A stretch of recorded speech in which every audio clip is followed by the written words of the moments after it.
Hello, everyone, and welcome to Grip Locked, Foundation Disc Golf's weekly podcast. I'm Hunter, joined as always by Trevor. Before we get into the show today, I want to take a moment to thank our sponsors. This show is brought to you by Manscaped. Attention listeners across the galaxy, all the way from Australia to Houston. Do we have a body hair problem? If so, our friends at Manscaped have cleared you for takeoff with their 4th generation and brand new Lawnmower 4.0. Kick your body hair to the next planet with the Performance Package 4.0. You'll feel like you're in zero gravity when you use the best tools for the job from the leaders in male grooming. Join over 2 million men worldwide who trust Manscaped and get your body ready for takeoff by going to manscaped.com and get 20% off plus free shipping with the code GRIPLOCKED. That's all one word, GRIPLOCKED. Ready for an out-of-the-world experience, fellas? Look no further than the Performance Package 4.0 from Manscaped that has just taken off not only in the US, but in Canada, the UK, across Europe, Australia, South Africa, and Singapore, all over the place. Inside this package, you'll find their Lawnmower 4.0 trimmer, the Weed Whacker ear and nose hair trimmer, the Crop Preserver ball deodorant, Crop Reviver toner, Performance Boxer briefs, and a travel bag to hold your whole solar system. It's a huge deal. That's wild. They also sent us some of their refined cologne to test out. Nice. It's pretty amazing. Yeah. I've been wearing it I'm a fan. a lot of days. It lasts for a long time. It has a clean, fresh scent that pairs right with their other products that you'll be using. So don't forget to get 20% off and free shipping with the code GRIPLOCKED at manscaped.com. That's 20% off and free shipping with the code GRIPLOCKED. That's all one word, GRIPLOCKED at manscaped.com. Your Spaceballs will thank you. I'm pretty convinced I just buy more products just to see how they can make nicer packaging each time. Yeah, the packaging for the cologne was pretty Everything pretty is insane. like so fancy. They use magnets to like close it now. It's got Magnets that, are awesome. They are. Like, come on. Magnets are awesome. They're this so- week to start off Grip Lock. Magnets. Talk about magnets, man. Not the disc, Not the man. disc. Just magnets. But actually, though, before we even get more into the show, because the first thing we want to talk about is Ledgestone, but before we get into that, we got an email with a press release from the Disc Golf Network last night. Breaking news. By the time this podcast has come out, it's already been announced, I believe. But if you don't know, we shoot the podcast on Wednesdays in the morning. And so the Pro Tour knew that and wanted to make sure that we have this information so that the ongoing joke of big news being dropped after our podcast. I love that can they end. were aware of that.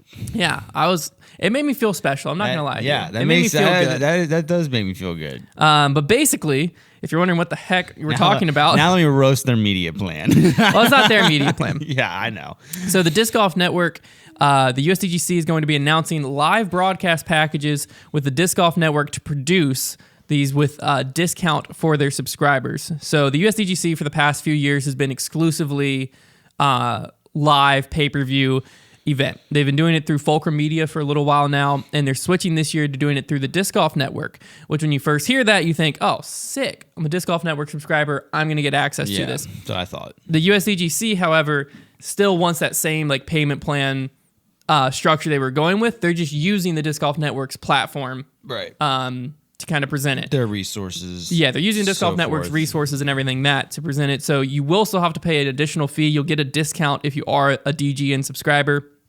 It looks like viewers who purchase their pay-per-view package have two options: the Fan Pass or the Gold Pass. So the Fan Pass. And was this what we had last year? Did we have 3 plans last year? I think last year there were 3, I believe. Yeah, I think they've kind of consolidated them to 2. Okay.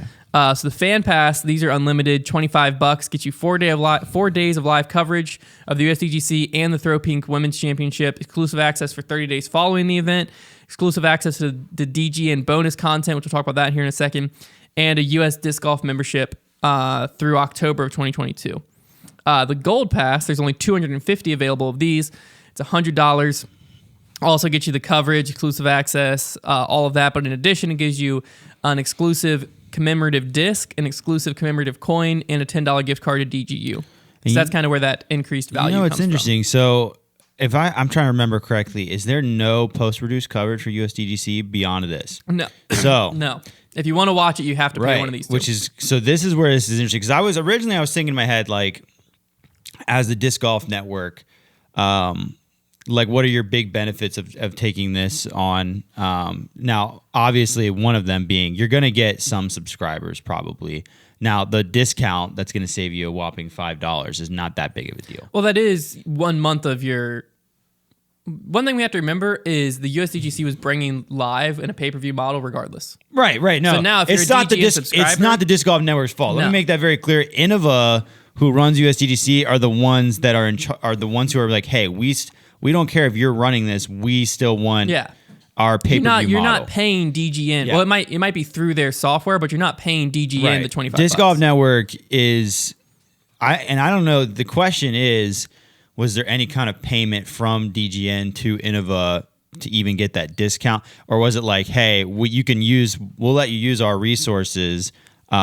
All we ask is that we can give our subscribers a little discount. Now, what I find kind of interesting is maybe part of Disc Golf Network's motive behind this is they're in it. This tournament's very unique in a sense that we'll get an idea of just how like the whole dynamic between people who only watch post reviews versus live. Well, now they have no choice but to watch live. So maybe Disc Golf Network is thinking, man, that data is going to be kind of valuable if we can see all the viewership data and know what it would be like if there was no post-produced coverage.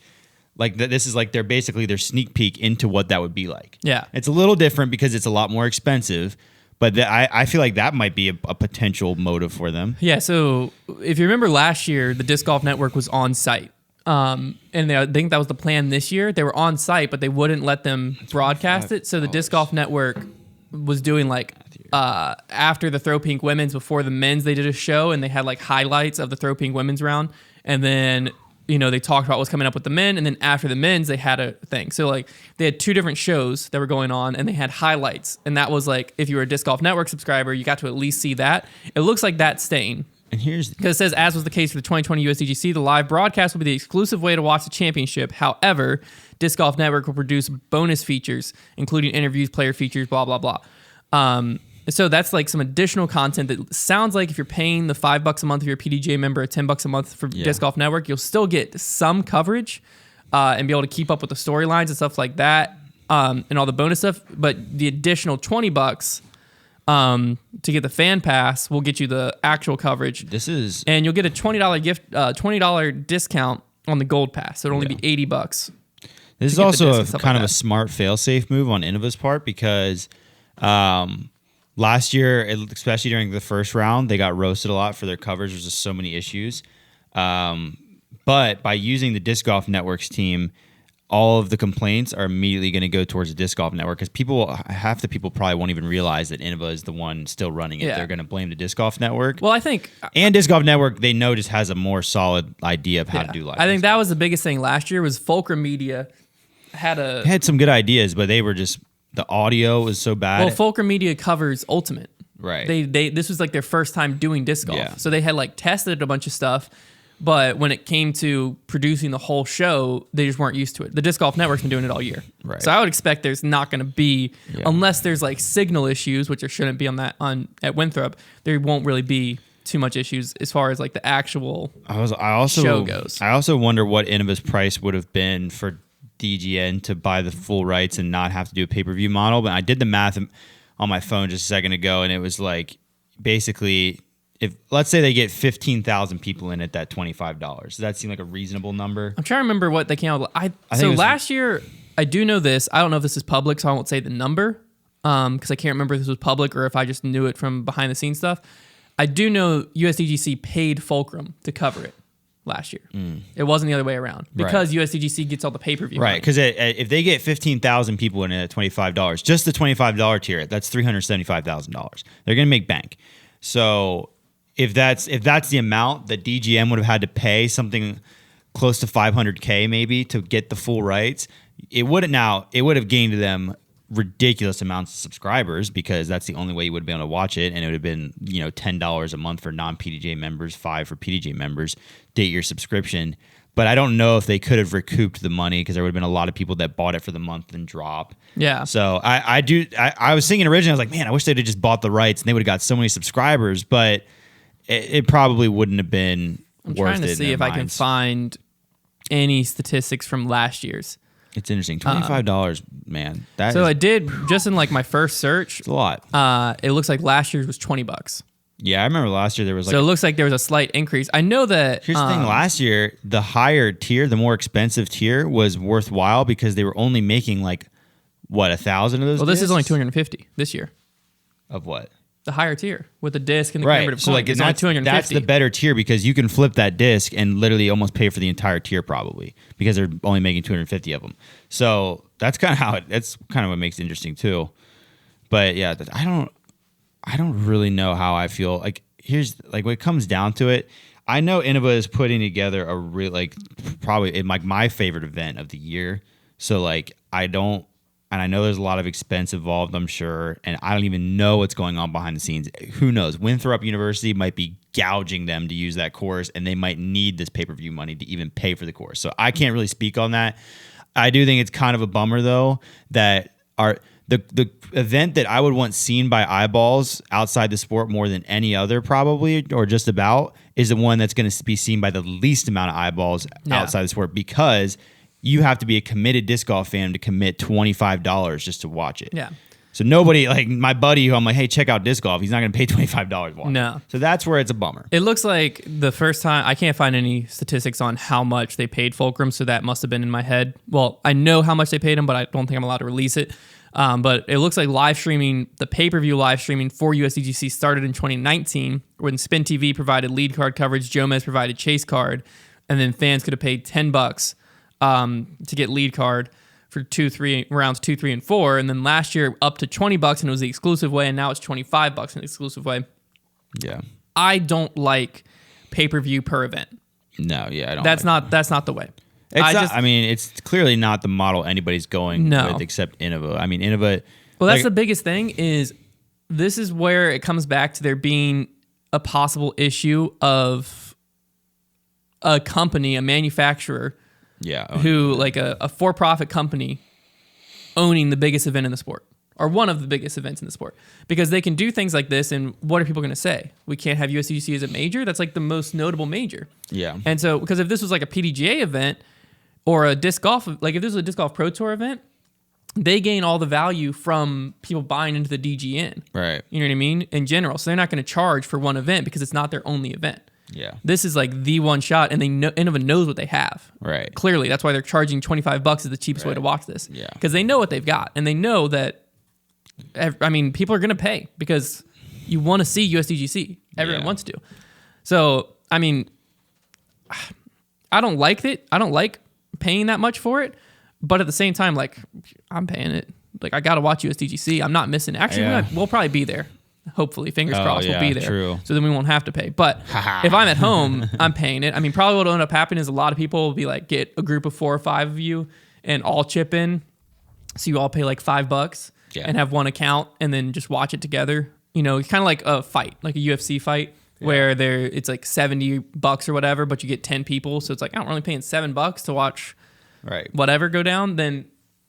But I don't think the UFC model when it comes to pay-per-view works for disc golf. It's a lot different. Because it's not like we're seeing, we've got to pay for this one because we're watching Conor McGregor fight Dustin Poirier. It's like, no, we're seeing the same people that we saw last week and the week before and the week before. Exactly. Just a different course. Right.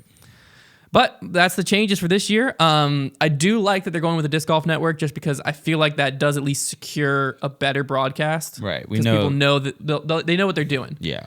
So I do like that side of it. And I think the Disc Golf Network is going to do a great job. I fully support the Disc Golf Network in that model. It's an easy course to film too. Won't be tough. I just don't like the additional pay-per-view on top of it. It would have been nice if there would have been, plus for an event like. I honestly really just hope though that I really hope the Pro Tour doesn't catch the blame for that because it's tough when you tie your name. I don't think they will. But I know their hands were tied. I don't think they will because they were going to be there anyways doing the live shows and stuff. I think people are going to see the Disc Golf Network. It's on. You go to their app and you have to pay $25. I'm hoping you don't have to go to their app to pay $25. That's where they would catch flack is if it was through their app that you had to pay. That's what I'm saying. If you go to Innova and you pay $25 and then you get it through the Disc Golf Network, it's going to be through the Disc Golf Network app. That's what I'm saying. I hope they don't catch enough backlash. They're going to catch unnecessary flack because there's no way that pay-per-view is on them. No. Do you still have to pay to go? Like there's spectator passes there. That's what I was making sure. Yeah. Which I'm all for spectator passes at the event. Yeah. That makes perfect sense because you're paying for an experience. I mean, especially when we're already paying pay-per-view per month for the Disc Golf Network, and we get a ton for that. Just to have tacked on an additional $20 for a 4-day event, mean, it's only $5 a day if you look at it that way, but we're paying $5 a month. I would have loved to known, and hopefully they test this in the future, what the money would look like if you have the $25 and $100 tier, right? And you have those two tiers right now, how much money they bring in. And then if next year they still had the like $100 or high dollar tier because of the disc and stuff like that, but then they made the lower tier like $10 or $5. Right. Because then if it's $5, who's not pitching in $5? Right. But $25, it's like, I mean, I want to watch USDGC, but you got to really want to watch USDGC. It's like the difference. I mean, yeah, if you go from like 25 to 5, then like instead of 10,000 viewers, you need 50,000. That's what I'm saying. So like, what? So yeah, where's the sweet spot where it's cheap enough that you get more viewers you make more to where money. you end up making more money? Right. Yeah. It's a bigger risk Good up front. But like, for instance, my parents love watching disc golf. They would have paid $5 or $10 to watch USDGC. They're not paying $25 to watch USDGC because they're not diehard disc golf fans. Right. They enjoy watching it. But your casual viewer is not paying $25. They've used that model has been used in like there was a sports concession stand for the Atlanta Falcons when they opened up the Mercedes-Benz Stadium, their new one. They decided that instead of selling food for super high prices like every other sports concession stand, they were going to go super cheap, like $1, $2, $3, and they made more money than any other team in the NFL off of concessions because. If I go to a game and I see an $8 hot dog, like I'm not buying that. But if it's you're only buying that hot dog, if you do. Right. But like if everything's only a few bucks, I might even spend more money in total. But I'm like, I got all this stuff. Like it's interesting. It's a similar model. You got to find the sweet spot though. So you got to find that perfect balance. And the thing I don't like is that they just keep increasing. So then like next year we're gonna see $50 and $100. Like Right. where do they stop increasing? Because USDGC is always an interesting one because it's a ticking time bomb because that course is on a public university. Well, I don't know if it's public or private, but that's beyond the point. It's a university. It's owned by a university. So, like that course is not going to be around forever. It's just not. Yeah. Like the best hope, the only hope of keeping that course would be like if the university like sold it to disc golf somehow, but like it's not going to happen. That course is probably not going to exist one day. No, yeah. So that's going to be probably in our lifetime it won't exist. Yeah. Yeah, and that's going to be a sad day for the sport, but the only hope is that they can find something comparable. But it's almost like, is it a sad day for the sport? Because like, do we really want our most prestigious event to be throwing around tennis courts and off Coliseum stairs? I don't think we do, but it would be a tough pill to swallow because that is our most prestigious course we have. It's got so much history and stuff. There's no event that gets me excited like USDGC. Even Worlds, every year I get excited, but USDGC, USDGC has found a way to make almost every hole in the course iconic. To where when I see it, I'm like, oh, this is this hole. Like I know every hole. It's like whenever you're watching USDGC, every new hole they walk up to, you're like, oh, this is my favorite hole. Yeah. Oh wait, no, I forgot about this one. Yeah. This one's my favorite hole. Well, it's also like it's Worlds I've tried to go to almost every year. I went 2015 to like 2019. This year I just didn't feel like going to Utah. But USDGC, like, I'm always going to be at USDGC if I can get there. Like, last year, I don't think there were spectators. So I would have had to, like, sneak in a media pass, but I didn't really have a reason. So, like, last year, I didn't get to go. But, like, if I can be on the ground at USDGC, I'm going to be. Like, there's nothing like watching a day of. Yeah. And they're assuming this year there's no restrictions, come October, there'll probably be, like, 4,000 plus people there. Yeah. And it's especially walking up to hole 17. Man, there's nothing like USDGC. If this is your first year in disc golf, you are a lucky duck. Just go back and just start watching some USDGC footage. You have so much to learn. Oh, my word. There's so much good stuff out there. And hopefully, if you're looking at this price tag saying $25, I don't know if I can afford that. Just talk to your local club. Find like 4 or 5 people where you can all pitch in. Just watch 2017. Because you have 2017. Isn't that the year with the playoff? Which is the year with 2014. Are you talking about the Shoestrick? That was Johnny McRae. Was that long ago? Yeah. That was because it was Shoestrick's last win. Spoiler. It was Shoestrick, Johnny McRae, and Paul. 2014. It was that long ago. Yeah. Yeah, you're right. Because then it's been an interesting winter since then. Because in 2015, watch Paul 2014. Won. I know Hunter just spoiled it, but it doesn't even matter. No, that spoiled nothing. Watch like the back 9 of the final round at 2014. You will understand why USDGC is amazing. Yeah, because it's never over until it's over. But yeah, find a few friends and split it. You're gonna want to watch it, and this is the only way to watch it. Especially with how disc golf's been going this year, it's gonna be an absolute bloodbath out there. It's gonna be crazy because I have no idea who's gonna win. No, you never do. do. And this year especially, you don't. It's just different people all the time. That's what I'm saying. Find a group. I know everyone's gonna be mad when this gets announced about $25 because I mean, I'm like as diehard of a disc golf fan as it comes, and I'm like $25, man. Here's the thing, but just find a bunch of friends, split it, watch it together, or just share the password and figure it out. Here's the power of the USDGC. Those guys you consider the best right now, Calvin, Eagle, Ricky, none of them have won a USDGC. Yeah, and they might not even be in the top 10. That's what I'm saying. The crazy thing is that and Paul's only got what, one?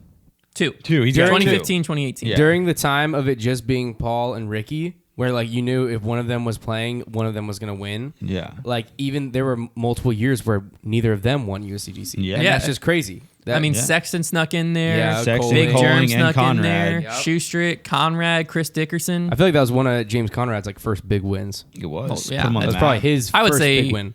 I always think that USDGC title-wise, it's not treated like this, but I feel like I'm more impressed if you have a USDGC than a world title Yeah. because I know what it took to get that USDGC win. Worlds, it's a more prestigious title in that like it's put on discs and X, Y, and Z. But I mean, like, there's a couple. you don't know where it happened. It might be like a super Right. impressive. Oh wow, you won at that Worlds. Winning or like at Winthrop is like winning at Winthrop, you know real the deal. history. You're like in history book forever. You have that sick USDGC ring. Like, pretty neat. I mean, I'm way more. When I hear someone's a US champ, I'm like, because that's like the hardest event to win, in my opinion. I think it's the hardest to win. So, yeah, so that's what came out today. I mean, we're like less than 2 months away from USDGC. That's crazy. That's exciting. So yeah, that announcement's supposed to be happening like a few hours from us, but 24 hours ago for you. But we also, this most recent week, we had Ledgestone, which is kind of like the mid-season USDGC, simply because I say that because Eureka reminds me of USDGC a little bit. Kind of a crazy tournament. Results, we had Ricky and Calvin as the co-winner, with Eagle taking third place. A storm canceled the final round. Bummer. But Kyle Klein was kind of storming in that final round. He was 5, no pun intended. Yeah. He was 5 down through 5. A lot of people on social media are saying he got robbed by the tournament being canceled. Bad take. Here's the thing. Was he in the lead by a stroke when the tournament got canceled? Yes. Was he 5 down through 5? Yes. Was there still 13 holes of golf left for him and even more for the lead card? Yeah. So he had a shot at winning, but you can't say that he got robbed. If the dude is up like 4 strokes with like 6 to play, then like, yeah, I'm gonna agree with the he got robbed take. That's a bummer. But like up 1 stroke and he just happened to start out hot and there's still ages of golf to play, like you can't say he got robbed. No. Like, come on now. I mean, he was playing. He did come out the gates hotter than anyone else. Yeah, but like, Anything can Eureka happen. changes like that. He could have taken one bad hole. He could have taken a double bogey on the next hole and just deflated. You just don't know. You just don't know what Eureka does. I was looking at Ricky or Eagle coming out with the win. Yeah. That's what I was looking at going into the final round. I was really thinking one of them was going to. But one thing that this event got a lot of people talking about was finding potential other solutions for when a storm was rolling in.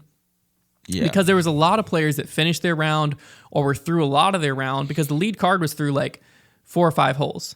So everyone's on the course and a lot of the field, not a lot of the field, but probably like 20% of the field has already finished their round completely. Yeah. And then none of that counts. Mm-hmm. So you might have like snuck into cash and you're like on the cash and you're like, frick yeah. And then nope, you're bumped back down to like 60th. So a lot of people are saying they've got to figure out a different solution. Tough part is what is that solution? Here's the thing: if it's like let's say you're finishing on Sunday and it's Saturday and there's legit like a tropical storm or hurricane on the horizon, it's a lot easier to say, hey, we're just gonna end it right now. Nobody's going out tomorrow. Yeah. But if it's scattered thunderstorms and like it could just dissolve and like imagine you cancel that round and then like nothing happens, like that is not good. That was like in high school one year. Weather is just always unpredictable. Stick with me. Yeah, in high school one year. Oh yeah, here we go. In Story high school time. one year, we had this like big storm coming, a snowstorm. Mm-hmm. Everyone knew it was going to hit us. And so before we were even out of school the day before, our principal had canceled school for the next day. Yeah. Next day ended up being 50 degrees and sunny. Mm-hmm.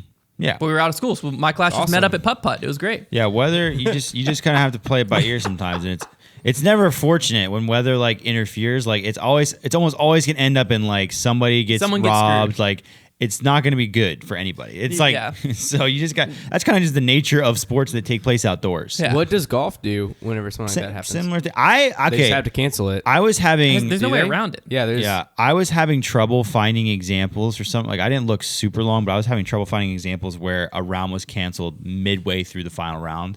I saw a lot of examples of final rounds being canceled because like, oh, there's a hurricane coming in. And then they end it. They do the similar thing like, hey, this is the winner is whoever's in the lead after 3 rounds or whatever. So it's a similar policy. Well, I feel like some people are saying like have people come back the next day. I think nowadays you could probably do that for the leaders. So Ricky and Calvin probably could have come back for a playoff. Like their schedule is Monday morning around disc golf. Yeah, but if you're trying to say have the whole field come back, I would argue 40% of the field has got to be at work on Monday. Yeah. Like we don't have an actual touring field right now. Right. We have a lot of weekend warriors, and then there is a touring field, but it's not always the people who are in cash and stuff like that. There might be a local guy who sneaks into cash and he's through 14 holes and he's got to be at work at 9 Monday morning. They're like, oh, well, you tee off at 12. And he's like, so I just got a DNF now. Thanks. You know what I mean? Like, yeah, I got to be at State Farm at 7 tomorrow. Like, dang it. Yeah. So I mean, I think Ricky and Calvin said they are going to use Idlewild as their playoff to see who keeps the trophy. So they're going to see who wins it. Whoever beats the other person at Idlewild gets to keep the Ledgestone trophy. Yeah. But I mean, for the history books, you just have a co-winner. There's no real way around that. Yeah, it's a bummer. Like nobody likes ties. Some people also were saying that the only reason they couldn't do anything was because of how absolute the PGA rules are for this. If the PGA rules were a little looser, then it would allow the Pro Tour to figure out a solution that worked. But like the PDGA rules, I don't even think allow Ricky and Calvin to come back on Monday and decide the winner. Right. And so they were saying I heard some people talking about one possible solution is just have the PDGA rules rewritten a little bit to give some wiggle room. So if the Pro Tour was like, hey, Ricky and Calvin, you can be co-champions, or if you want to, you can come back first thing tomorrow morning and just have a playoff or finish out your round or whatever. Maybe have the lead card come back to finish out the round, or I don't know. Do something like offer something like that where the PDGA's rules just don't allow for it. Yeah. I don't really know what the best solution is. I don't like, it's a weird solution. Because like even if you go back to when Big Germ won USDGC, the final round was canceled, but Hurricane Matthew was coming in like you were saying. Yeah. So on the second to final day when Big Germ won, people knew there's a very little chance we play tomorrow. Right. So people were going into the round knowing this is probably my final round. Because I remember we were playing in Dean's Cup and they forgot we existed. And so we went out the next morning when Hurricane Matthew was coming in. And we were just getting wrecked out there. Oh my gosh. We got the whole 5 before anyone realized we were out there. So there's 2 full collegiate cards, 16 of us. And I mean, the wind is just ripping. You were throwing a disc. Like I was throwing my most overstable disc was a PD2, and it was just getting flipped over and then like lifted and like shook like this in the air. And rain was just beating you. Like the rain, we had like nice Under Armour rain jackets. Mm-hmm. Did nothing. Like rain was just coming through it. They wouldn't stop anything. And so then they finally like someone came speeding past us on a golf cart. It's like, what are you guys doing? We're like, we're playing Dean's Cup. He's like, get inside. There's a hurricane. We're like, we didn't know. No one told us. Y'all sent us out 40 minutes ago. And then like 20 minutes later, they canceled the final day of the event. But it was a thing where like you knew a storm was coming. So it wasn't in this situation where like you were pretty sure you were going to be able to finish the final round. And then the storm came, and then the storm like just kept sticking around because they're like, oh, we're going to be able to tee back off at 5 o'clock. Oh, we're going to tee off at 5:20. Oh, 6 o'clock. Oh, we're out of daylight. Like that's unfortunate.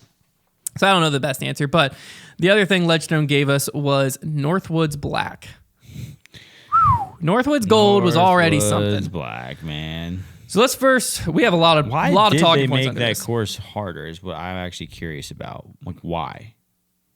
When it already had backup issues. I couldn't answer that for you. Here's the thing. I am all for like the best players in the world out there taking triple bogeys, like it's no big deal. Like I think that is hilariously entertaining and like very interesting because you get to see guys' mental games either persevere or just dissolve. But here's the problem: like there's a very big disbalance in the disc golf field to where the top players are a lot better than the guys near the bottom, like way better. So the problem is that course is too hard for like 90% of the field. Yeah. And therefore, you are going to get backed up so badly that it's just like you cannot use that course. Well, if you remember earlier in the year, might have been like March or April, maybe even before that, Ledgestone petitioned to the PDGA to have a rating minimum be raised. I think it goes to 950 or something like that, so that they didn't have this problem of people below playing the course, and the PDGA denied it and said 900 is the minimum that you're like, that's as low. You can say 900 is the cutoff, but you can't go below it. I see your point, but I think the rating limit would have had to been like 1,010 for there not to be backups at this course. No, there probably would have still been backups, but when the first card off might be full. Let's just look at the Ledgestone field actually, for this year. show me the field. I'm 2021. curious. I mean, I saw some names, but here's the thing: like there were like 990 rated guys coming in at like 30 over par. So like I don't really. That's what I'm saying. Yeah. So, and it looks like only like 3 people got in under 950. So yeah, that didn't even matter. Never mind. Yeah, that's what I was saying. Because the argument that they were making was if the lowest card, if like the first card out is like all 900 rated players, they're going to take 8 hours to play this course, and it's going to cause all these backups. But that apparently wasn't even the issue. Nah, the course is just, it was too hard. You got to experiment with things though. I think what should have happened here, if you're going to play this course, which we'll talk about reasons you possibly shouldn't be playing this course, but if you're going to play this course, I think there should have been 2 pools, right? And they should have, like at Worlds, and so half the field's at Eureka, half the field's at Northwoods Black day 1, then you flip-flop them day 2, then you cut the field in half, and then everyone's at Northwood Black day 3, then you go to Eureka day 4. Because then you only have half the field ever playing Northwoods Black. So you can give 20 minutes between tee times if you want, or you can get everyone out by like 12 o'clock. And so then you don't have to worry about, like one of the issues was people, like the lead card was finishing in the dark. I think that's not even as bad of an issue as the backups, because like when you've got the lead card just sitting around getting cold. But that would have fixed the backups. Is what I'm saying. It would have if you had the gaps. You're right, but if you did earlier tee times, it wouldn't have mattered. Well, it still would have because there's half the field, so there would have been half the backup. Well, but the group in front of you is not going to get any faster. No, but the group, like there's half the groups. Yeah, but if they're all still stacked in together back to back. Okay, if we went out on East and there's 25 groups and we all tee off one after another on one. Right. The backup when we get to hole 10 is going to be way longer than there's only 3 groups. Because then you're only going to have to wait for 2 groups. Okay, but in this scenario, how many groups is there? There's not. It doesn't 3. matter. It's half. Okay, but it's different between there being 3. But the math still works. If there's 4 groups and then there's 2 groups, the backup with 2 groups is a lot less than 4 groups. Right, but so now multiply that out.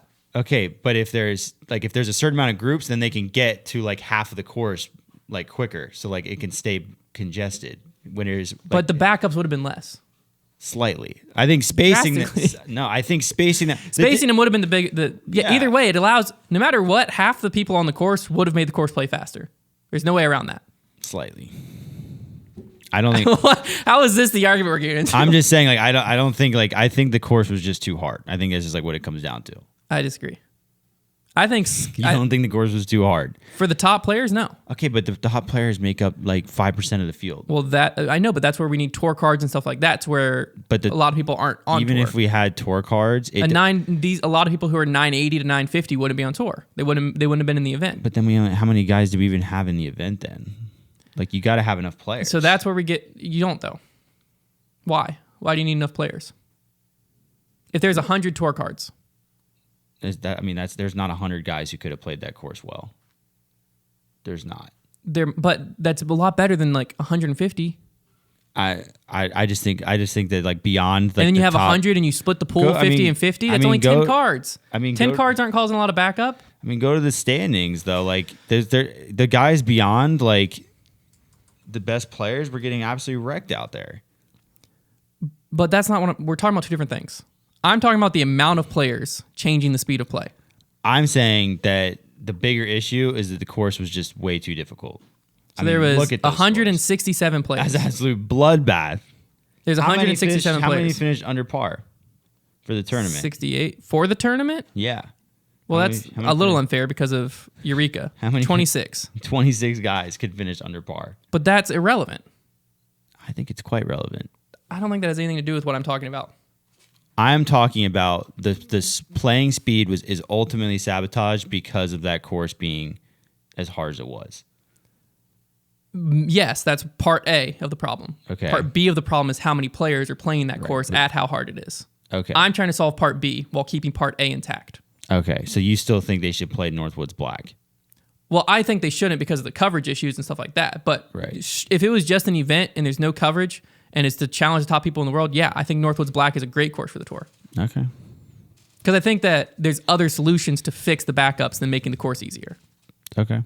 Yeah, because so what I was saying earlier is we've done the math on this before, right? If you cut the field to 100, people say, well, then the purse shrinks drastically. I know it has nothing to do with purse shrinking. Yeah, so if there was only 100 players out there and you did Pool A and Pool B, you only have 50 players at each course. There's not going to be that many backups with 50 players on that course. Right. Because you could, if you wanted, space them out 30 minutes in between. There might be no backups. What is the Pro Tour said before about like when we've presented that? Well, I guess they're slightly pushing in that direction. But I know they've said stuff before about like how they're just trying to like build a solid touring. They're trying to build a solid touring group. So like they basically want, because the whole idea is you need 100 players that can make it on tour. Right. I think that's another thing is I think a course like this provides that opportunity more than if you're playing easier courses. Because now you have someone like Paul Ulibarri finishing 11 over par for the event in 77th place. Whereas the next week he's a top 15 player. He might be able to come back in at top 15. Yeah. If you're playing easy courses, Yuli's never not cashing. So courses like this make it where the players who are in 75th to 100th, they're still good enough that they might be able to shoot close to par on this course and gain 10 strokes in some of the best players in the world. But okay, so we've argued in the past, I'm just thinking through this, because like we've argued in the past that like seeing really weird leaderboards like that with like Yuli coming in 77th, like we argued this at Masters Cup, is a sign of a bad course because it's too luck involved when there's like so many trees and branches. That's and due to luck. I don't think Northwoods Black had anything to do with luck. Okay. I think Northwoods Black challenged them because it wasn't a fluky course. If you hit the line and you threw a good shot, you were rewarded. And it's still separated to where you had the best players at the top, minus I think Paul was in like 15th or 20th. Yeah. But the top players in the world were still towards the top. Yeah. But I think when a course is this hard, it requires you to be on every single shot. Whereas a course like the Memorial, you might see a weird leaderboard as well, but it's because it's too easy. Right. To where I could go out and shoot under par at Memorial courses. I'm not even scratching 15 over at Northwoods Black. Yeah. You know what I mean?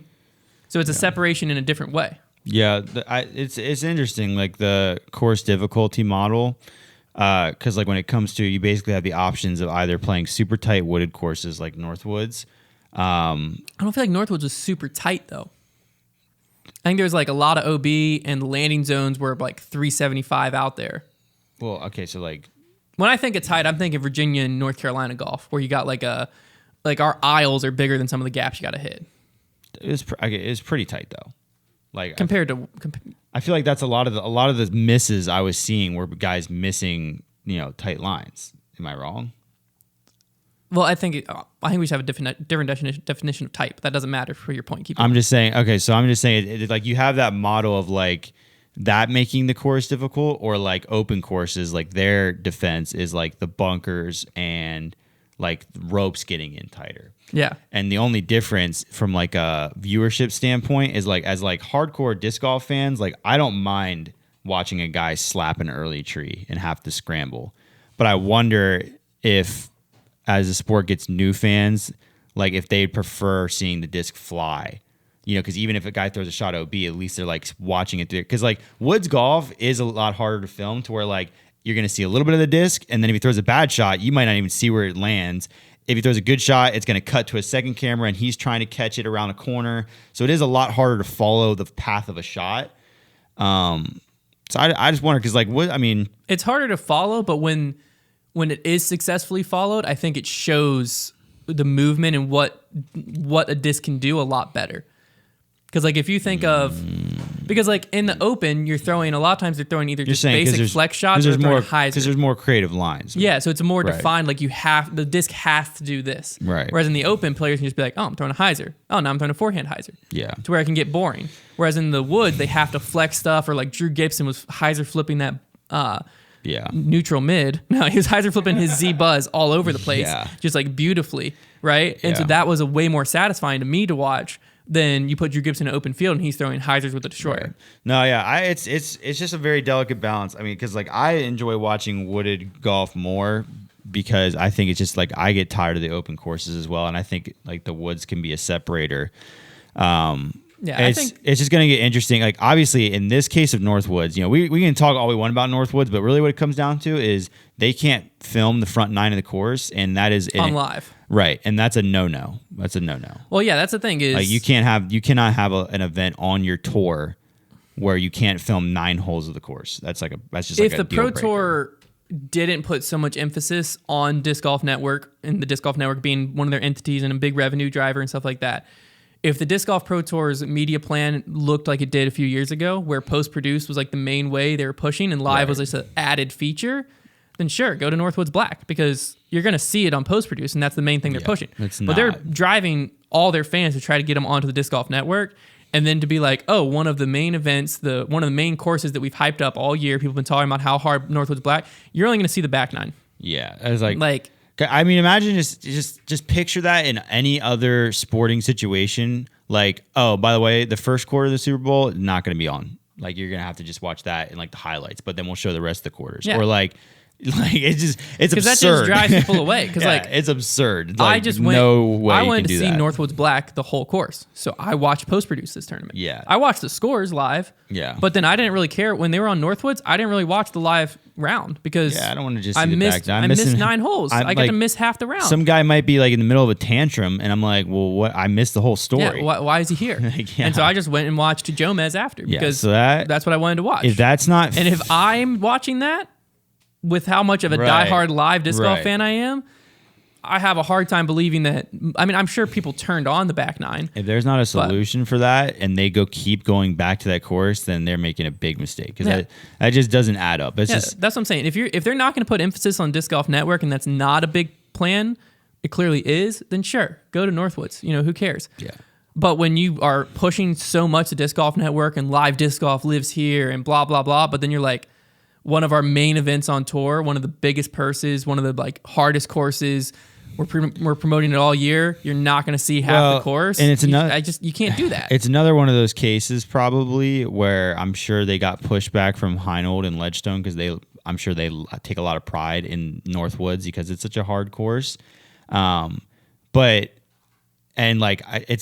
It's the Pro Tour continually finds themselves in difficult spots because as far as things are concerned, there really still are the new kids on the block because all these other entities in disc golf, like USDGC, for example, and now Ledgestone and other certain things have been around for longer than them and already endeared in disc golf fans' hearts. So their entire job is slowly tiptoeing over these scenarios and trying to make the best of it because and obviously the Disc Golf Pro Tour, if it was up to them, probably would not have gone to Northwoods. But I'm sure they realized that the pushback they already did get and would get if they just said, all right, well then we're not coming. We're cutting ties with Ledgestone off our tour.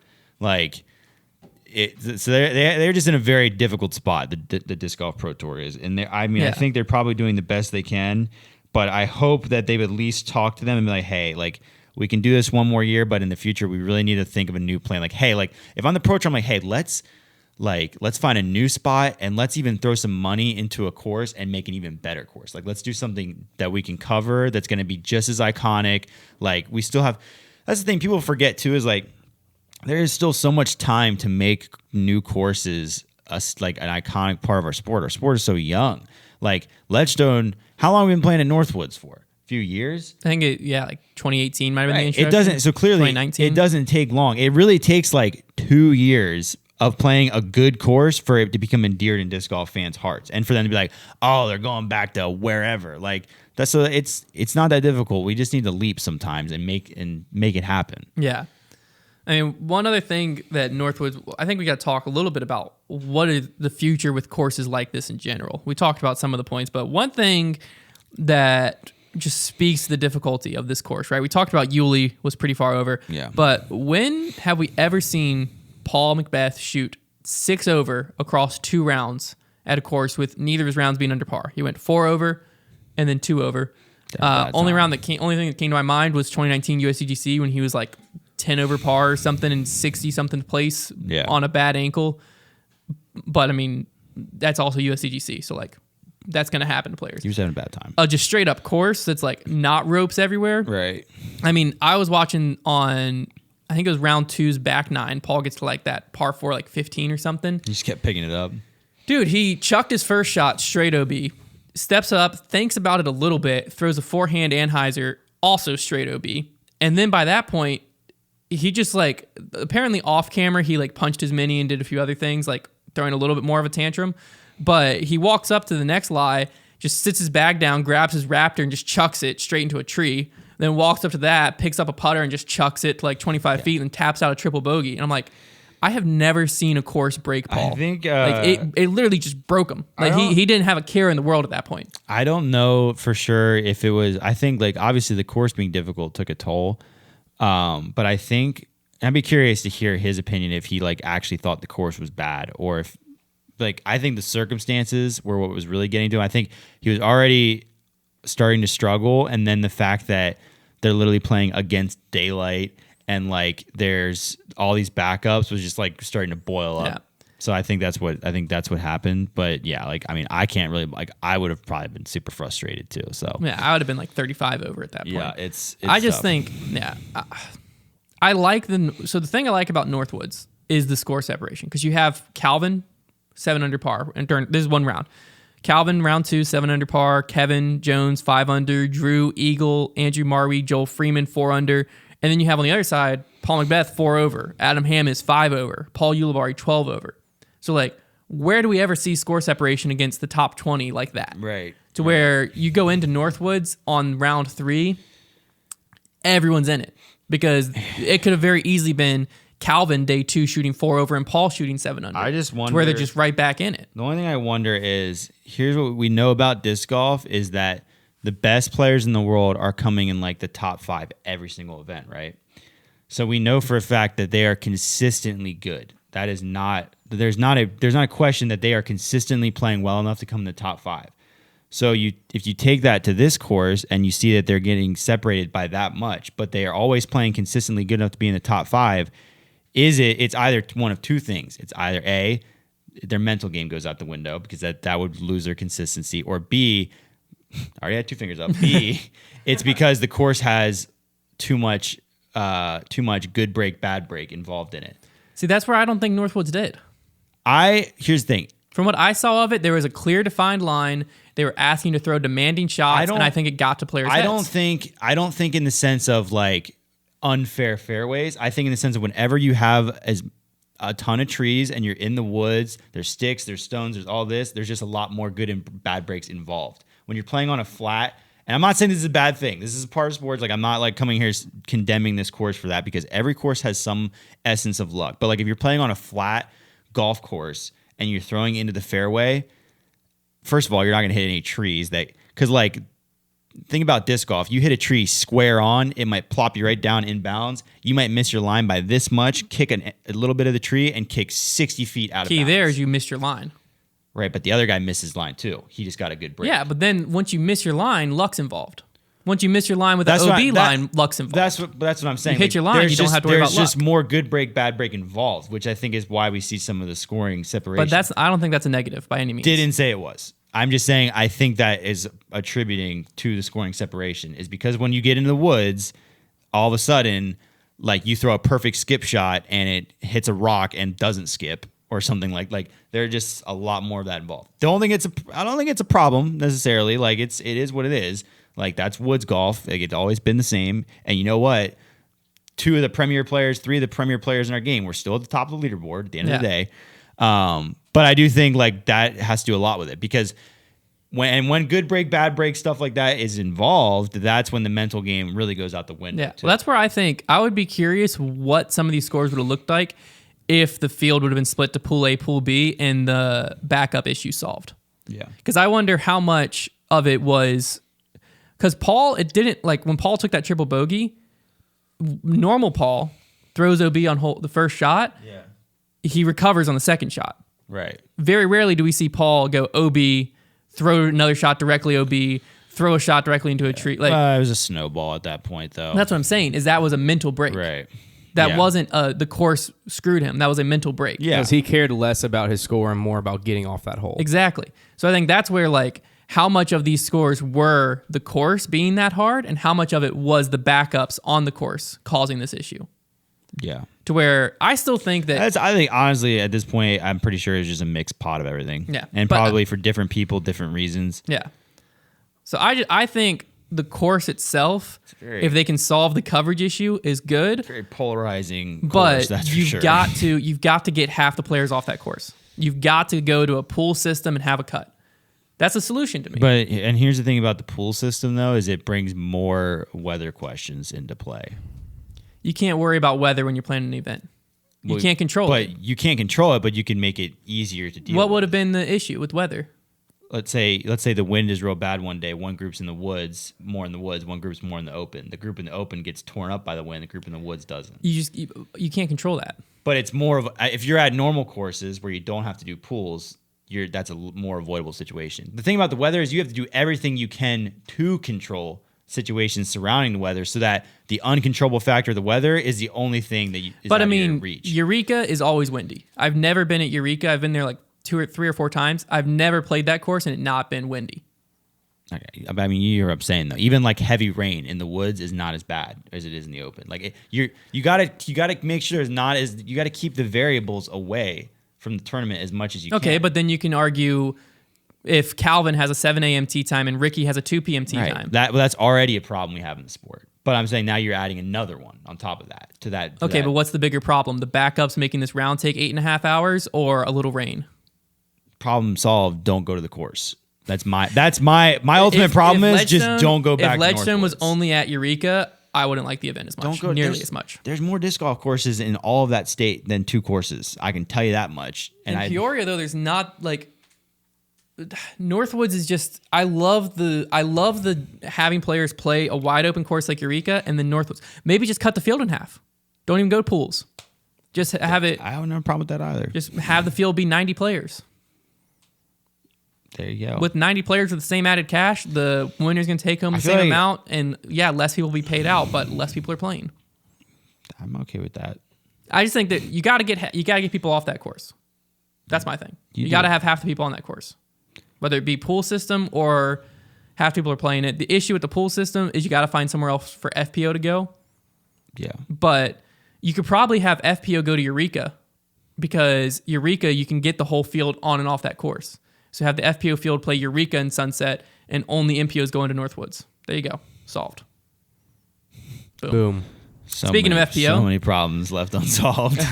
I think that solves a lot of them, personally. I mean, the other thing that we didn't talk about at all was, and this one I think we'll agree on, is it's very hard at a course like Northwood with the growing sport to have and this is just wooded golf in general. This is something that our sport's going to face issues with, is as we grow and the spectator gallery grows, what do you do with them on wooded courses? It gets really Where do difficult. they go? That's true. Because you can't have them like lining the fairway because of the breaks you're talking about. You're really risking someone hitting a tree and just getting knocked when it 2 seconds ago they weren't thinking it's coming. Here's in the perfect world. In the perfect world of disc golf courses where there was tons of money thrown into them, you could have wooded courses to where once you get outside of that first or second layer of trees, it opens up to where, but it's just not a reality. So spectating in woods, you're right though. Honestly, getting kicks off of trees, I can say just filming catch cam for local events. If you're standing near a tree and a disc is coming at it, it is a moment of panic because you do not know what direction. You don't know where it's going. Especially if they're throwing a DW overhand. Yeah, you got an overhand coming at 80 miles an hour. That's what I'm saying. So spectating in the woods is tough, and that's why I think it's really important for future disc golf course design. Now I understand, I'm talking about courses that are designed for the intent of being pro courses. Like New London, for example, in our area,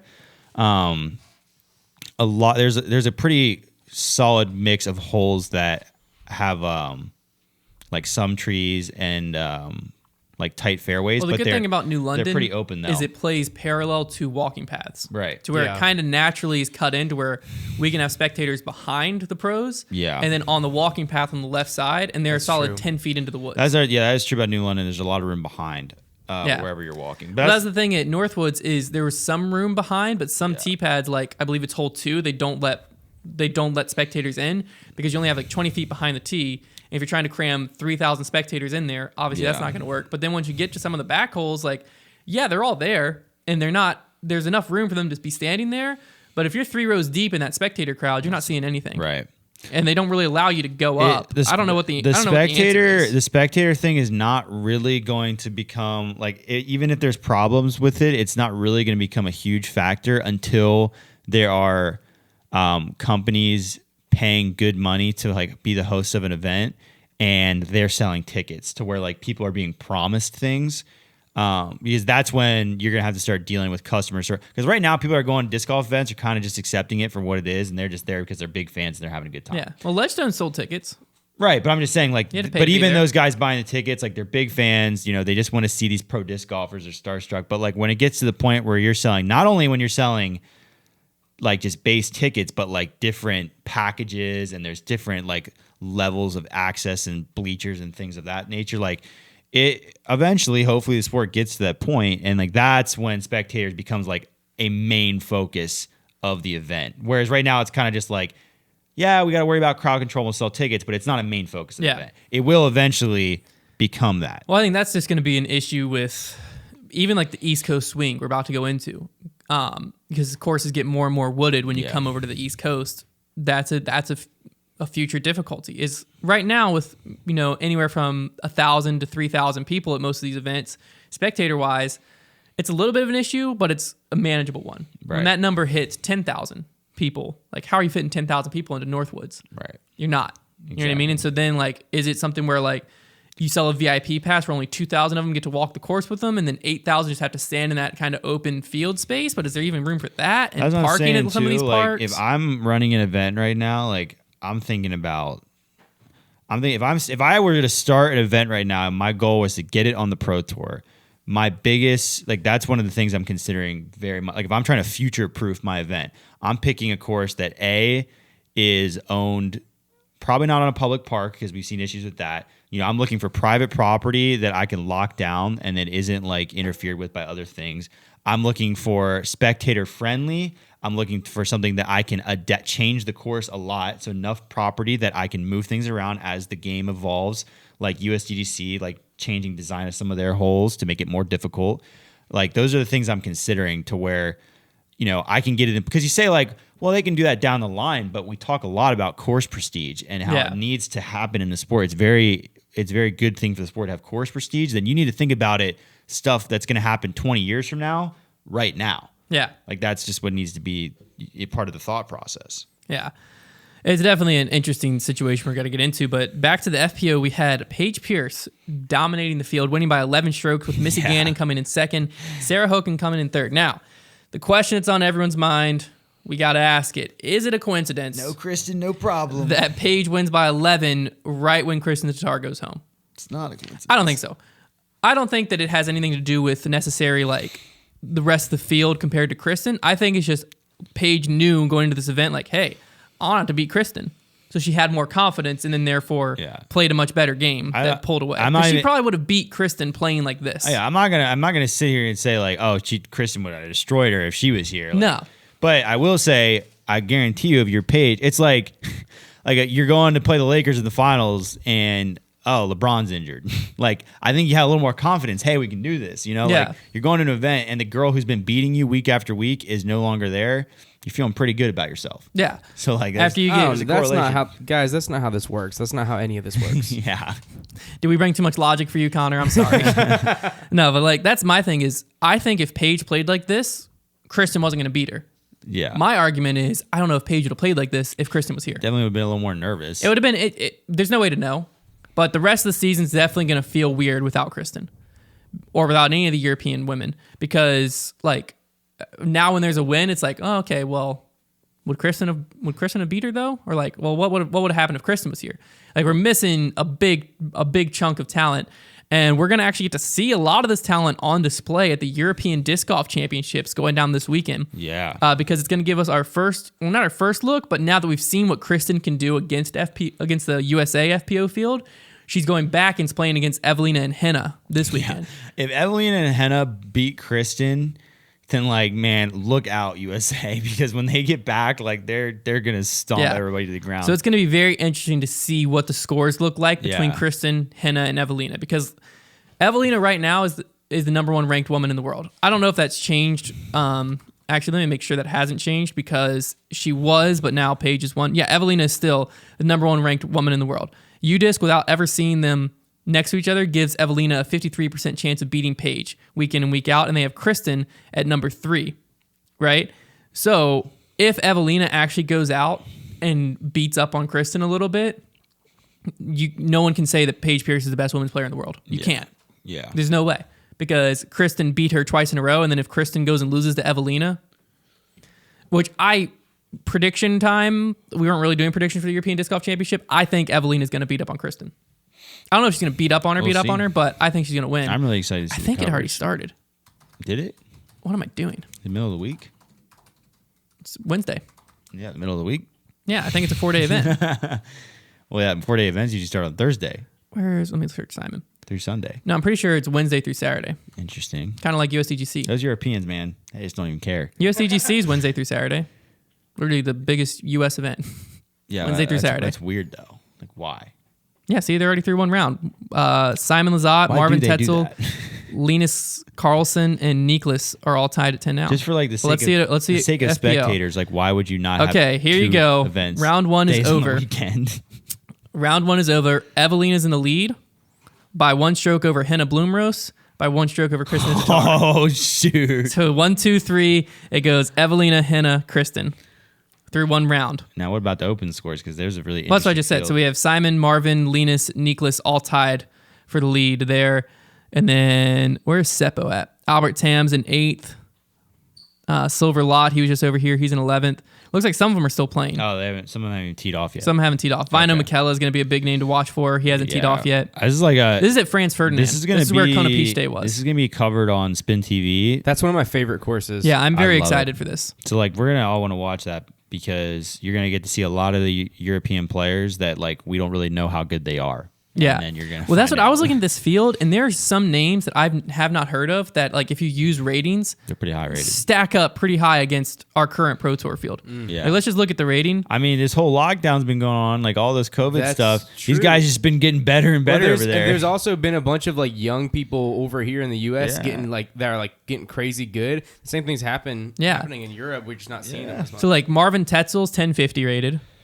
Like, what is that about? Like, who is that guy? Nicholas and Tia is 1034. Like, there's a 1050 rated guy over there I've never even heard of. Linus Carlson, 1033. Then you get to Simon at 1032. Then Vino McKellar, 1030. Albert Tam, 1021. Seppu Payu, 1016. There's a bunch of names that I'm not going to try to pronounce because I don't know, like, the O with the slash, how to say that. But there's a lot of guys It's above just 1012 is the like point. I think it's just pronounced O. Yeah. Is it O? So Like, literally. Oyvind Yarnes, 1014. I'm not like saying like the letter O. Oh, but Oscar like Vikström, I know pronounce it him. Like O. Oscar Vikström, 1013.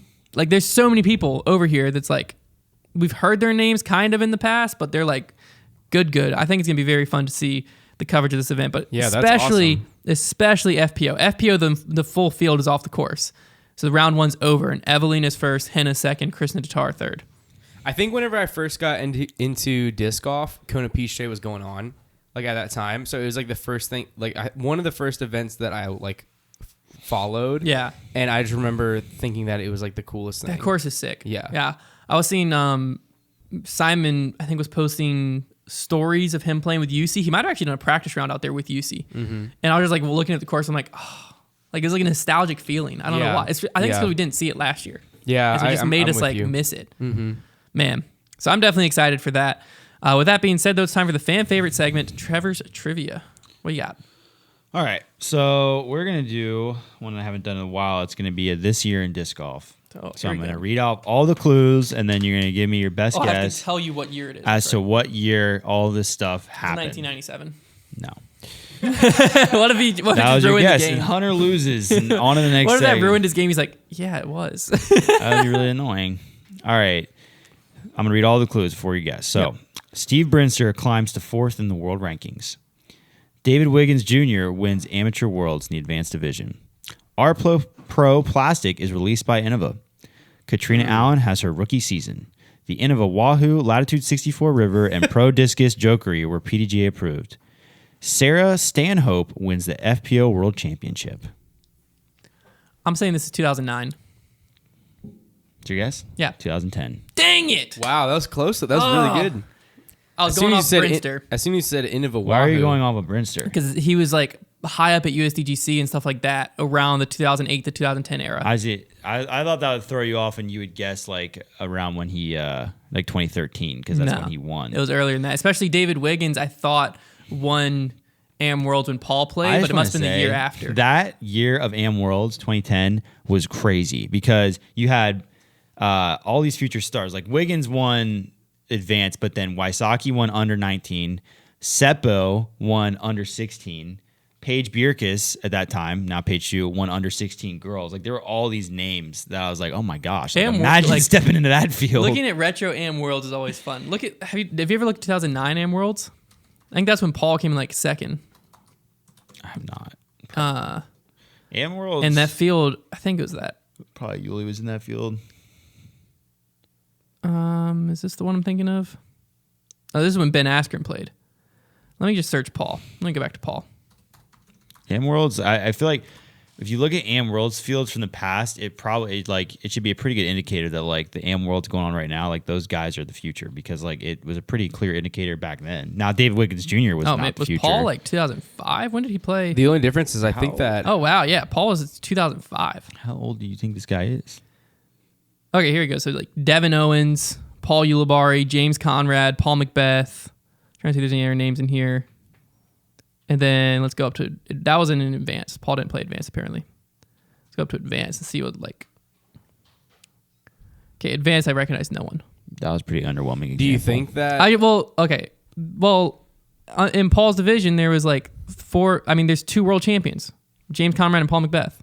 And so? Yuli One other one. and Ulibarri. I don't know. It's big. I thought it was a cool field. I think it's interesting to look at that. that's cool, Hunter? Thank cool, you, Hunter. Connor. Thank you. Do you think Enough that? out of you. Do you think that looking at AMs is going to give you like the future tell of the pro, like the best pros in the future? See- because I feel like the AM like career is becoming shorter and shorter Yeah. because people are growing to I was pros. like, back in the That's day- a great point. Yeah, 'cause Back we've in got the day, 15 yeah. and 16-year-olds in the That's a pros. That's what I was great gonna say. point. Back in the day, yes. Probably go straight from juniors. People to used world. Nowadays, to strive. no. People used to strive for AM Worlds, but now there's too much money involved to where like guys, as soon Well, as and they're they're too good now. yeah, as soon as they get good, they're art. So you're right. That's actually a great point. If they did compete in AM Worlds, I feel like eventually the AMs are going to be better than the pros because they're just going to be all the young guys. Yeah, well, I think That's that's a good where a tour card will eventually come in. Yeah. Because right now, if you're good enough and you can go, like, if you're 16th, if you're Gannon Burr Yeah, or imagine Cole Gannon Burr Redlin. playing AM Worlds. Yeah, if you're one of them, Kicking a lot butt. of them have junior world titles Yeah. when they're like 15 or 14. That's why I think they go from junior to pro now. Yeah, There's because a now, very like, little if you're, AM. a good point. because Cole was on lead cards a lot of this event, he's like 16. You have Silas Schultz, like these guys. If you can go, like, basically make a living on tour, you're that good as a 16-year-old. Why the heck are you going to AM Worlds? Yeah, I feel like AM is more so just for somebody Silas who does Schultz it. won a Kia Soul a few years ago. Take that money. He Take that money. couldn't even drive when he won it at the He went up to 10, next 11 level, rated. next gen or whatever it That's was. funny. He just went up to 10, 11 rated. Yeah. Yeah, I feel like AM is becoming more for like people who take it a little bit more seriously than rec. What'll eventually happen is Yeah. It's not the young guys really anymore. The tour Yeah. card will be introduced, and then the I think the AM field will get reinvigorated. It'll get like a Right. lot of people will go back. 'Cause not now- go well, back to yeah. being AM, but like that'll be the clear path to get Gotcha. to the next level. That's because right now interesting. it's just like if you wanted to go sign up for, well, you might not be 900 rated. I'm definitely not 900 Okay, rated. never mind. If you wanted to go sign up for Idlewild this week, 900. you could have. You know what I mean? Like Yeah. we could have all just went out and watched Yeah. Trevor play Idlewild. Yeah. Whereas a few years from now, none of us will be able to play Idlewild. You've seen it for about 3 holes before I just like ran away. Never Idlewild's the only tournament I ever DNF'd. It was like super rainy. It's embarrassing. Quitter. No, so Did Idlewild, Trevor pick you that week for his dark horse he pick? probably did. Yeah. Someone did. Idlewild started, and I was 2 down through 2. Maybe you should save this story. Oh, maybe I should save it for the banter. Save it for the banter. No, I feel like you just go ahead and tell it. Let's go on and tell it. You're just really gonna hurt everybody's That's true, feelings. that's if you true. just stop it right we there. have a bunch of other stuff for the Boogie Bro banter. Yeah. But no, so I was like 2 down through 2, and I was like 15 feet for my birdie on 3, which all of my practice rounds I never got 2 or 3. And so I was like feeling really good. I'm like, whew, here we go. Like this is about to be something. About to win. I wasn't about to win, but I was thinking like I might be able to get on like a finna film win, card, bro. like third I'm card finna or something. win. He thought he was gonna win. And so, then a storm delay comes through, and so I went and got in the car with Paul, and Paul even was like, "Dude, what the heck are you doing out there?" I was like, "Dude, I'm 15 feet for birdie on 3 too." Then I go back to hole 4 and I like bogey, whatever. But later, the Did you rest make of my the round, putt on 3? yes, Okay, that was important to me. I believe. I Rest don't of the round, believe you. I don't believe him. I don't believe him. we can look up the scores maybe later. Okay. I don't remember Maybe if I did. right I feel like I now. did, but I don't remember. What year is it? How would I find this out? I don't know if they're hole by hole Just scores. There up isn't Hunter hole by hole. Thomas. No, there then isn't there's not hole hole by hole scores. So yeah, I freaking hit the putt dead center. Dang No, it. I don't actually remember. But that's not the point of the story. I played the rest of the round, but they like downpoured. So the rest, like some of the back nine was really muddy. And so I went for a run up on one of them and I slipped. And I threw. I felt fine. But then like as the round went on, my knee was hurting a little bit, but I just like kept, it was one of those things where like as I kept walking, Yeah. I felt fine. Well, then round 2 rolls around. I wake up that morning and I could like barely bend my knee. I was like, whew, this isn't Were good. you injured or were you hurt? Well, I came out there like to play this event. So I was like, I'm playing this event. So I get up and like I got to the course like an hour and a half before my tee time because I wanted to make sure I warmed up my knee. So for like the first 30 minutes, I like walked around and stretched and like really got my knee warmed up. Went out and played, and about 7 holes in, my knee was like locking up on me. I'm like, this is awful. I don't know what I did, but like I'm playing this round.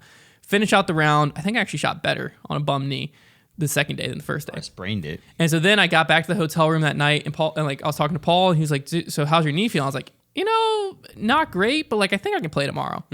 And so then I like laid down, went to sleep. I texted the TD and I told him, "Hey, my knees hurt."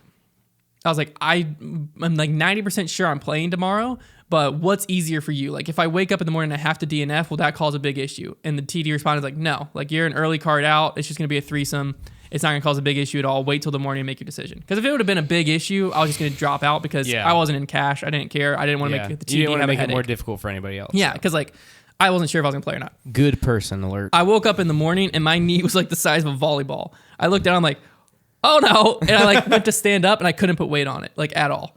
And I was like, oh my gosh. And so like I was like limping. I tried bending it. I couldn't bend it. And I was like, this is awful. That sucks. So I texted the TD. I was like, yeah, I'm not showing up today. Did you ever get diagnosed? Yeah, I had like a partially torn MCL. Nice. But I was out for bad. like a month and a half or something. Yeah, there's a partial tear there. Not Yeah, too and bad. it was bad. MCL is short for muscle. Yes.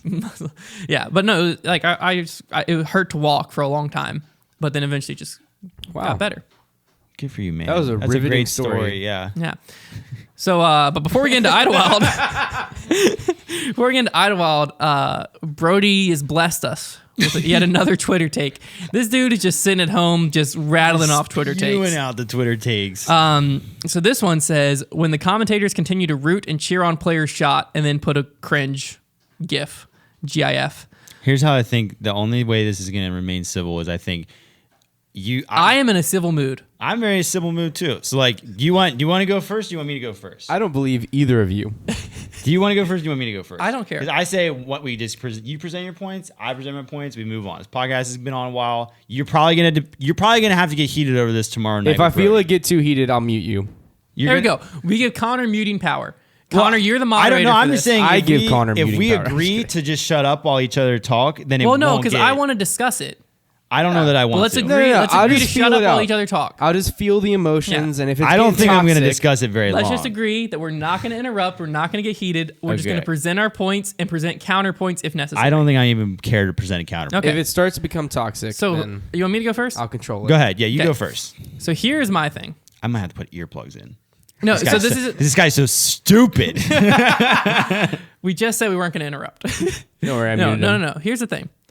I don't think that it happening every once in a while is a big problem. I think that this is I think it's a waste of time to talk about and debate it like we're about to do. Because this in moderation wouldn't be that bad, and in specific situations wouldn't be that bad. When it happens in excess, just like anything in commentary, is when it gets annoying. I think if it happened every once in a while, it would have never got brought up. But like, so if it's just, this is my 2 points. If it's to decide a tournament, like if it's Paul has a putt to beat Ricky, the commentator absolutely should not be rooting for that putt to go in. Okay. Mm-hmm. If it's in the middle of a round and Ricky threw an upshot and it hits the front cage and is rolling towards OB, I have no problem being like, oh, sit down. Because that's our natural tendency anyways as a fan. So I think if it's like an inconsequential middle of the round, something's happening, not a big deal. That's just a nature's reaction, whatever. If it's a big moment of like, this is the tournament, this is going to decide it, then yeah, you obviously shouldn't be rooting for one because then you're rooting against the other in that moment. Okay. I presented my point. Okay. So here's my idiot. I'm just kidding. My point is, I just don't think it should. First of all, let me explain what we're talking about. More specifically, we're talking about why the disc is like still in the air, Still moving. Still moving. Commentators, like Doss or Ian or whoever, have this habit of talking to the disc because they're rooting for something to happen. They're rooting for something to happen. Usually a good result. Well, always a good result. Well, yeah, true. Like They're never like that tree. Like, out of bounds they're usually now. saying something like "get off that tree" or "oh, sit down," like "don't go out," or "get in" on a putt. Now, I understand that this habit comes from the fact that these guys play disc golf, and if I'm on a card with card mates, I do the same thing to their disc. Yeah. However, sports commentary is an art. Okay, like it is like, it's not like some like, it's somewhat subjective as in people have different styles, but the idea of sports commentary is pretty much the same around every sport. You are meant to add to that sport, but you're meant to remain completely unbiased. And while you can kind of root on the moment and root on the spirit of the sport, you are meant to add to the moment after it has taken place. Or even if something's building, you're not meant to root for a certain result. Like that's like literally the number one rule of sports commentary is you don't root for a certain result to happen. It's like the rule. So, because if you're rooting for a putt and if it goes up in there and you say get in, you're actively rooting against everybody else in the field in that moment. You're cheering on that particular player, which means you're cheering against everybody else. Now, when that putt goes in, you may hear sports commentators say how awesome that was and like that was a great putt. But he's just saying that was a great putt. He's not saying, I'm so happy that putt went in for Ricky because I'm cheering for Ricky, for example. So my point is, I just think that bias should be completely separated from commentary, completely, because that's just how sports commentary works. This is not a new concept. That's all I'm saying. And I have no more counterpoints. That's all I'm saying. I think our points have been laid out. Like I said, Brodie is most definitely going to chew you out on the debate podcast. You're going to have to deal with that. So I don't think you should have to deal with me Well, today. I want to ask you a question. I want to ask you. Okay. Well, it's a two-part. Okay. First thing, you might have heard this. I haven't heard this. Okay. When have you heard a commentator in disc golf say get into a putt when it's in midair? I think that's what Brodie was specifically tweeting about. I think he heard it from an example. I have never heard that. I've heard get off that tree, sit down. Same thing in my opinion. To me, that's where I think the biggest thing is. I feel like those are two completely different things. Because I feel like in disc golf, you're playing against the field and you're playing against the course. And when something unfortunate happens, they're rooting for that player against the course. But when you're rooting for a putt to go in, you're rooting for that player specifically against the player. Because in like a team sport, right? The only thing you're playing, if you're Duke and UNC, they're only playing each other. There's no middle ground. Right. So if Seth Curry shoots a shot and Jay Billis goes, get in, he is actively rooting against UNC. Yeah. If, again, we'll go back to a Ricky hits the cage and it's rolling towards OB and they're saying, sit down. They're not actively rooting against another player. They're actively rooting for Ricky's bad break to not be as bad. They're rooting for Ricky to not have it cost him a stroke, which helps him against the field. Like we have indirectly, but we have golf putt, commentary. We have years and years of golf commentary as a precedent for how golf commentary should work. I haven't listened to it enough to know if there's ever a moment where there's too much backspin and it's rolling off the green. You're like, oh, don't do it. They don't say it. I don't have enough proof. They might say, oh, and it looks like this is going to catch the front edge of that green and it's probably going to roll down the green. Like they remain completely unbiased. And here's the thing. The most beloved sports commentators a lot of the times are the golf ones. They're the ones that end up being the most beloved. Jim Nantz is like the legend of commentary, a lot for his golf commentary work because he is so unbiased and he's perfect at it. I will also agree with you on, I have heard Ian at times be like, you know what? I am so happy for Ricky, dude. He's what a great guy. Like, I'm so like, or yeah, you know, it's great to see Matty O doing so well. Like that way of like rooting specifically for a player. I agree with you there. Rooting specifically for a player to win or being like, dude, I'm so happy this guy won. Because that feels weird to me. Here's an interesting. But when something's happening and it's like what I've typically heard is a bad break has already happened or a bad break is about to happen. And you're like, no. Like that's your reaction. Like, no, don't. I don't feel like that is specifically rooting for that player to do good. I feel like that's rooting for the result of the shot to end up okay. And I feel like that's the same as being like, that was a good break. To me, those feel like the same tone of like, don't let that bad break happen and be like, oh, wow, that was a good break. I just want to add one more thing. One thing to remember is that these commentators work for a network. So like that's their job is to appeal to the people watching that network. So if a commentator starts showing bias, you're going to turn viewers away from that network because they might not like that player. So that's where that's where a lot of the danger comes in when you show bias. That's why any example of bias in professional sports commentary comes from local networks that are like literally like welcome to University of Texas TV, like we're showing the Texas football game. Like, yeah, those guys are going to show bias because they're being paid by that team. It's a local network. But on NBC, you're not going to see bias because they know that if they start showing bias towards any player or any team or anything like that, they're going to turn away viewers. It's a business. You got to appeal to everybody. Do you mind if I say one thing towards this? Go for it. Welcome to Connor's soft takes where I know how to sit on a fence. Are you sure you're ready? Sorry, I was getting a phone call. You guys are always talking about basically how like the commentator's job is to kind of facilitate the fact that there's like a storyline happening, or that's what they're trying to show on coverage.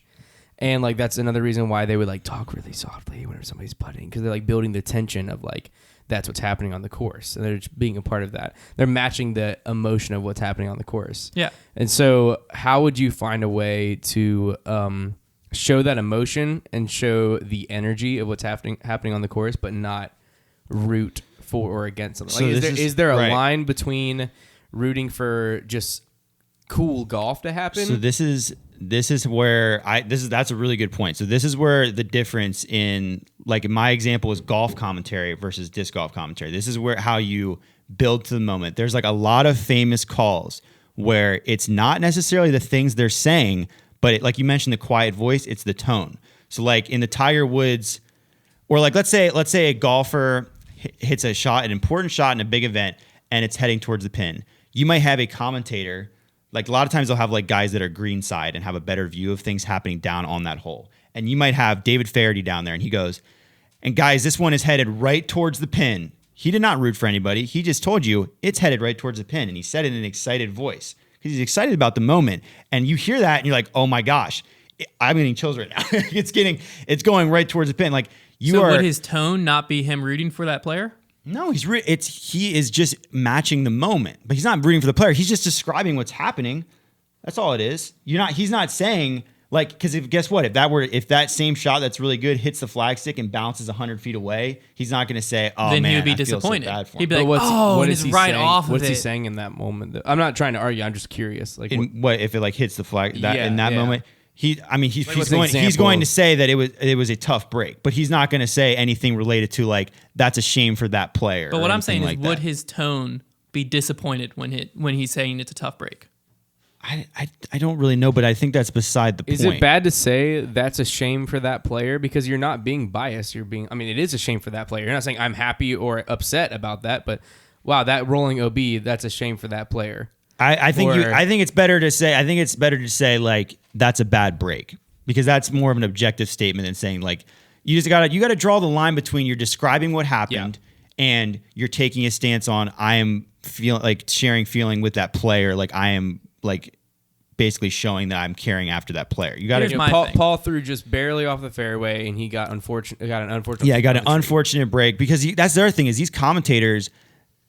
if they're being perfectly unbiased, they have no stake in the event about who wins. So they need to show that to the people. I've never heard a disc golf commentator show stake in the event as to who's winning and who's not winning, ever. Okay, but if a guy says get in when a putt's in the air, clearly he's rooting for that guy. That's the thing I haven't heard either. That Brodie might have heard it. If a guy is cheering get off that tree to a disc, that's where we disagree. He wants him to do well. Clearly, he's showing bias. But the guy had already messed up, and he's rooting it for it to not be that bad. And I think he's showing bias towards that situation. All my argument is, don't show bias. My argument is there's about 15 things that we could put energy towards to improve the commentary before we get to this one. I don't like that argument at all because I don't think you should ignore. I think it's a waste of breath. I think it's an easy thing to squash out, though. It's very easy. But I don't do that. All you got to do is walk up to Nate Dawes next morning. Hey, make sure we don't say anything while the disc is still moving that would show bias. And then it's gone. And now we can move on to the other 15 things. It's not a waste of breath. It takes 10 seconds. But I don't think anyone's not watching it simply because they're saying, sit down. I think that has the same energy as like, oh no, it's rolling. That feels the same to me. I don't think it's a wise argument to say we should not fix things just because it's not a huge issue. But see, I don't think that's an issue really. Okay, so you're saying it's a non-issue. I think that if they're actually saying get in, if they're using it too much, then it's an issue. Yes, which I think right now it's an issue because they're using it too much. Okay. That's the issue to me. Not what they're saying, but how often they're saying it. Right. I think we presented the bulk of our points. Yeah. The people can decide. I think you're going to have to debate it tomorrow. I probably will. The biggest thing that I think we disagree on is I think that the tone of saying, oh, it's headed right to the pin, it's going right to the pin, is him getting excited and in a roundabout way showing bias the same way as it would, or saying, oh, no, and it's rolling out of bounds. He's getting excited about a good shot, though, but he's getting excited. That's the same thing as they're getting upset by a bad shot. It's different when you actively speak for something not to happen. You're cheering for something not to happen. It's such a small technicality that it's like. That is commentary, though. It's an art. Sports commentary is not easy, clearly. That's why we're having so many issues with it, because it's really hard. That's why, I think though, there is a lot of fine lines in commentary, and those guys that are really good at it and been doing it for years, it's because they know exactly what to do. They're really good at it. I feel like this is a tiny one. I think we should use the examples of these guys who've been doing commentary for years and years and years and are beloved. We should probably follow their model because. I agree with that statement, but I don't think this is going against their model. Is what I'm saying. You know what would be really interesting? Maybe this is I don't know how we would get this, but it'd be really interesting if we could get an interview with somebody who does. We'd probably need to get somebody who does legit golf commentary, but just ask them if that's just something they prescribe to, or if it's something you learn in the commentary business, you do not, if it's a golden rule. I'm just curious. I have a feeling it is. I have a feeling that's a golden rule in golf commentary is you do not root for a shot or say anything when the ball's in the air. It seems like one of the first things they would tell me when I signed up to be a golf commentator. Hey, make sure you do not show any bias. I rest my case. I think that's where we just. I think, and the jury says Hunter Thomas guilty. No, of fraud. we're gonna move on to Idlewild. Sentenced to 100 years, no parole. We're gonna move on to Idlewild. I just think that bias. I think bias is where we're having a difficulty because I don't think that saying a shot to get down or something like that is bias. That's where we're having difficulty. That was a rough statement to close on, but go. Well, I think that's the statement I'm making the whole time. Okay. Telling a shot to sit down and not roll OB, I don't think is showing direct bias towards or against a different player. All right, we've got to move on. Okay. That's all I'm saying. I'm glad you finished on that. I've said that is that not what I've been saying the whole time? I think Connor? you just spoke it out very, very, very well. That's going to help my case. I think we need to move on. Yeah, well, we're going to move on. Move on. We are really running Let's long move on here. right now. Yeah, we're going to Idlewild. Okay. I think you have a much weaker case than you think. Idlewild predictions. We'll see. We're done with the podcast. We're going to Idlewild now. Eagle, I think, is going to take it down. Calvin's coming in second. Chris Dickerson, third place. Dickerson. I think Eagle's going to go back-to-back at this one. I had Eagle, Ricky, Calvin. Okay. On the FPO side, I think Paige is going to win again. I'm going to keep picking Paige. Sarah Hokum, I think, historically does pretty good at this event, so I have her coming in second. And then Haley King, I think, is also going to do pretty good because typically a forehand serves you well at Idlewild. Yeah. I had Paige, Cat, Haley. Pretty boring picks. It's tough right now. Every time something gets shaken up the week before, you kind of have to just go back to your basic picks to reset yourself. Yeah. Now for Dark Horse, I won last week with Justin Rozak. He did me good. Connor actually bought me 2 Arnold Palmers to make up for that. So wow, I think that's twice as good as a coffee, even though it cost him a lot less. But this week, I'm going with a local guy that I've seen play this course. He knows the local lines. I think he's going to serve me well. Mr. Gary Costa. He's my dark horse pick. You're locked in. My dark horse pick has a really cool name because his name is Tony Mo Rice. It's like 3 names. Tony Mo Rice. 995 rated, out of Ohio. Killer.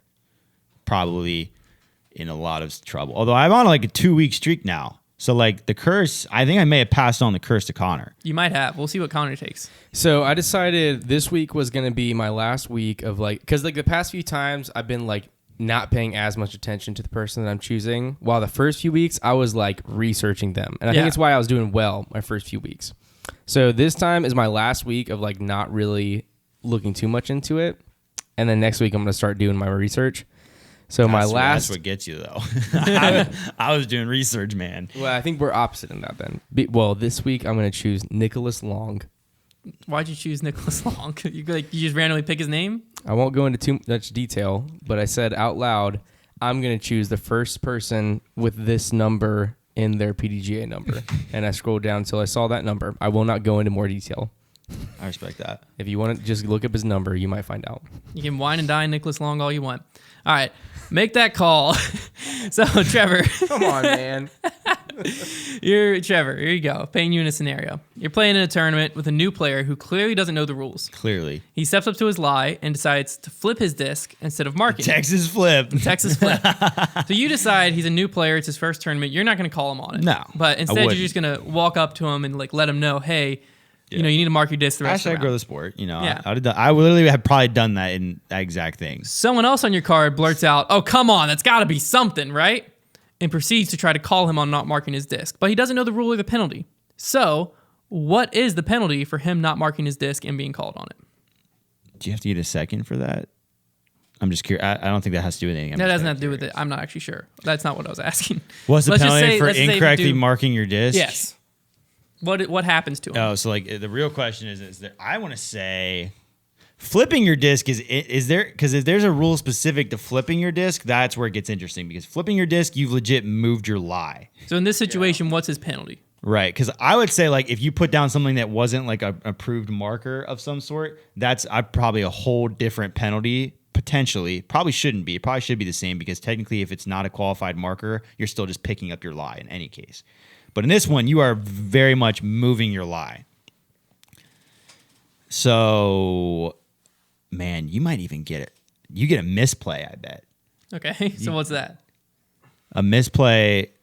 Oh man, is misplay just par plus 4? Yeah. So you're saying par plus 4? Yeah. Okay, well, first off, a misplay is 2 strokes. Yeah. Oh, I couldn't remember if it was But 2 the strokes secondary or 4 thing, strokes. this is just a... I would say this is just from taking the test. Most of the calls have been it's a warning for your first time. They So I would kind of say changed it a little bit, They though. changed it Did on they? some of them, but not this one. I would say it's a warning first, and then it's a stroke. So every this time. is a marking violation, since an improper method was used to mark the lie. I think where the definition is because where his foot stands is still would be technically his lie. You see what I mean? Yeah. Now, if he flipped it and then marked it, then it would probably come into a misplay Yeah, but situation. Or like you flipped it moved, to the left. your disc, though. But you didn't move your lie.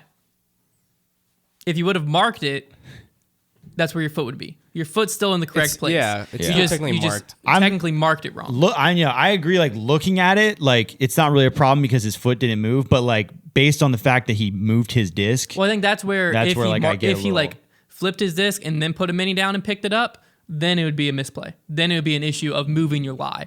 But his lie didn't move. He just incorrectly marked it. And so By a moving player's his first disc. marking violation results in a warning. yeah. Well, Second one would be a strike. I'm doing the Texas flip next tournament out. What happens if I just keep on Texas flipping until I'm parked? See, that's Is where it just a that's warning? A misplay. Is it just a warning? No, though? because that's not marking. That's changing your lie. That's where Trevor's going to come in. there's What this if I just whole- say to my card, "Hey, I know that you guys are going to call me on this, but it's just going to be a warning, so I'm only going to do it once," and I just keep on flipping my disc. There's until I this get to the whole basket. TikTok account based on like finding loopholes in the rules of golf, which pretty much all the loopholes end up being solved by a rule that they just missed, but it's kind of funny. And I think somebody should make a similar account where they try to find loopholes. Well, it's like it's just like at nationals when they had the drop zone. The drop zone. I think I've told this. The story drop before. zone was like a million It feet was up a the fairway. Super hard Oh par yeah, four. you have told You this just story. chuck it into Yeah, the and woods. so we just on the tee, we were like, we can't get to that drop zone in Right. 2 shots. So you we threw just into like a pond. Yeah. we just threw as far as we could OB left. Throwing your Because third the- shot from that drop zone was the best result Yeah, you could and then have. you So you got- just chucked it OB on purpose. Yeah, everyone on our card did it. It's hilarious. And they fixed it the next day, but that was like a loophole thing. Because like if you went OB, you went to the drop zone. They were thinking your second or third shot was going OB, not you can just chuck it on the tee shot and walk up to the drop zone. But yeah, there's little loopholes like that you can sometimes find. But like the golf one, I think I've seen like the guy said like incorrectly teeing up or like not teeing up on the tee box, like a 2-stroke penalty. So he teed up on the green like a foot from the cup and just tapped it in. He's like, there's my 3. And I was like, that's not how that works. But that would be a funny account. So on the Boogie Road Banter, we're going to be talking about us going to Charlotte on Friday, some new discs we got coming in, and the possibility of me going full gyro because I'll talk about that. Never go full gyro, man. I get you a shirt that says full gyro. Once you go full gyro, you can't Actually come back. pronounce Euro. Gyro. That's funny. So we're going to talk about all that in the Bogey Bro Banter. If you want to join and listen into that, you can join our Patreon over at patreon.com/Foundation Disc Golf. $5 a month gets you access to 4 Bogey Bro Banters every month and an exclusive Patreon video, as well as access to all the previous episodes. And then there's other benefits as well that you can learn over on Patreon. But other than that, we'll talk to you all next week.